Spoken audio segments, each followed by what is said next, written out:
Let's start with the who. So like, right now we did all that stuff, right? We talked about our identity. We talked about this, but let's talk a little bit about the who, right? Who is our focus, the buyer, the seller, or both? So break that down a little bit for us, Norman. Yeah, definitely. So I think that a big thing is to get focused on who you want to target, and making your videos very, very relevant to what's happening. William talked about the Hornets, talked about the mass exodus, just being relatable to whatever it is that you're, or whoever it is that you're trying to reach out to, and being intentional, right? So first time home buyer could be someone that you want to work with, or a move up buyer. So that's a seller and a buyer.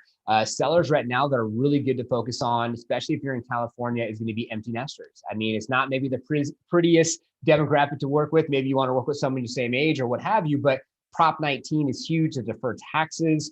You have retirement communities for 55 plus. You have someone that's had the home for over 30 years, that's equity, that might even want to travel the world. So really getting focused on who do you want to focus on, buyer or seller. And a lot of agents say both. And when you ask them who you work with and where you work, they say everywhere. And you really want to think about your business as a bigger business, to scale your business, to get more focused. Because for me personally, I would want to walk up my front door and say, I've sold like those 5 houses down the street there, those 3 houses down the street there, know my neighborhoods, and really be a community expert and an authority. So just like someone like, you guys probably all know who he is Fast Agent, Kenny Fast in Oakland. He has park benches everywhere. He's an authority, started in Oakland, and then he moved out from there. So those are some things to think about when it comes to the who.